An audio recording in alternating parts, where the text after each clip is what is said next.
Assalamualaikum warahmatullahi wabarakatuh. Nama saya Gesta Amelia Innova, NIM 2411019 dari kelas P4A Fakultas Tarbiyah, Program Studi Pendidikan Agama Islam. Di sini saya akan membuat video mengenai tinjauan umum tentang riba. Dengan mata kuliah Fiqh Muamalah dengan dosen pengampu Bapak Muhammad Rafiq Anwar SPDI MPD. Baiklah, di sini saya akan menjelaskan dengan mata tertutup. Yang pertama, definisi riba. Secara bahasa, riba berasal dari bahasa Arab, yaitu bertambah, berkembang, dan meningkat. Sedangkan menurut istilah kajian fiqh muamalah, riba adalah tambahan yang disyaratkan dalam bentuk transaksi keuangan atau perdagangan yang tidak diperbolehkan dalam syariat. Yang kedua, dasar-dasar riba.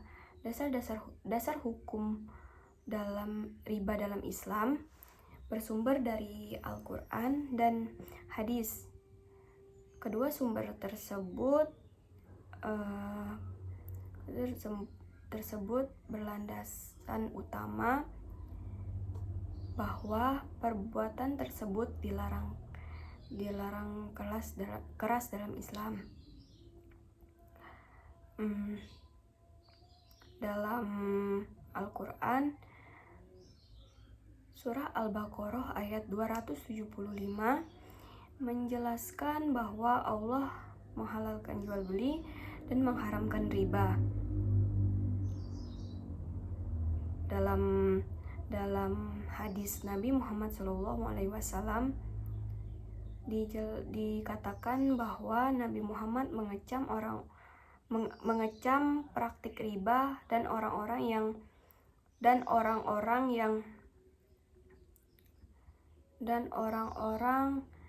yang terlibat di dalamnya. Yang ketiga, macam-macam riba. Yang pertama, riba qardo, yaitu tambahan yang disyariatkan dalam pinjaman.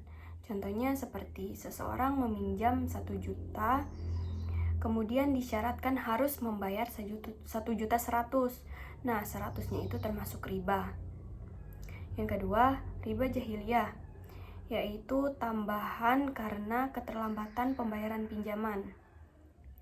Contohnya seperti uang 1 juta telah jatuh tempo, tetapi ia tidak bisa membayarnya. Kemudian dikasih waktu tambahan, tetapi harus membayar 1.300.000. Nah, 300-nya itu termasuk riba. Yang ketiga, riba fadl, kelebihan dalam penukaran barang sejenis. Contohnya seperti menukar 1 kilogram beras dengan 1,5 kilogram beras secara langsung. Yang keempat, riba nasi'ah, yaitu tambahan karena keterlambatan bayar dalam barang yang berbentuk ribawi. Contohnya seperti menukar emas dengan emas lainnya, tetapi pembayarannya ditunda. Yang keempat, riba dalam perspektif hukum Islam. Dalam hukum Islam,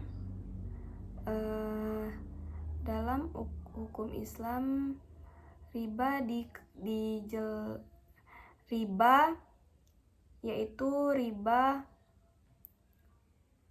termasuk perbuatan yang diharamkan dalam Islam karena mengandung unsur ketidakadilan dan kerugian salah satu pihak dalam bertransaksi. Pandangan hukum Islam. Yang pertama, hukumnya haram. Yang kedua, termasuk dosa besar. Yang ketiga, merusak keadilan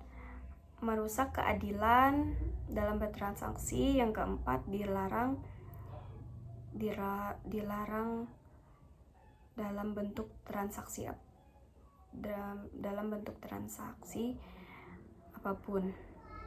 Yang kelima, riba dalam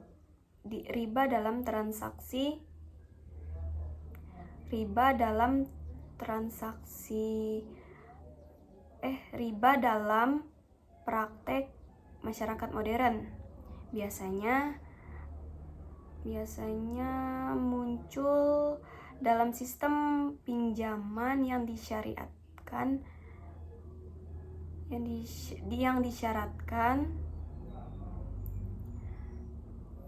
dalam bentuk tambahan biaya atau bunga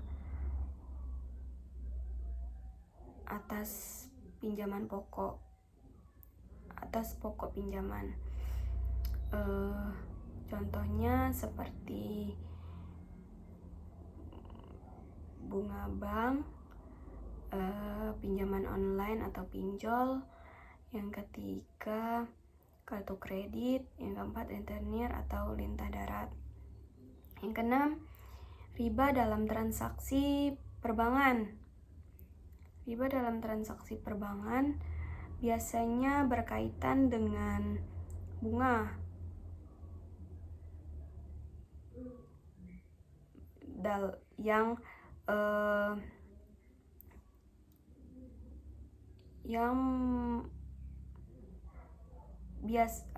yang termasuk dalam pinjaman atau simpanan di bank.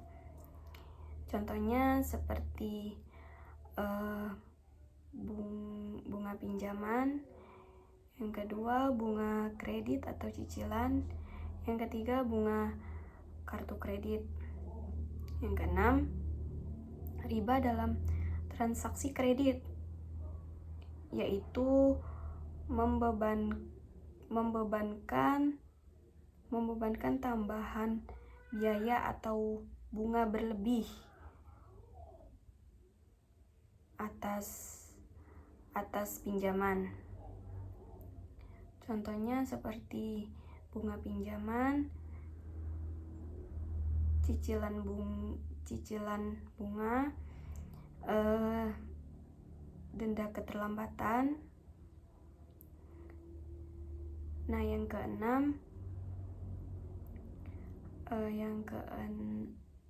ketujuh, riba dalam transaksi pinjaman online dan pay later. Riba tersebut termasuk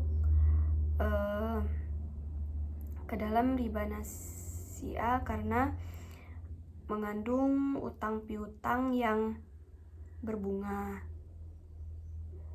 Ya, terjadi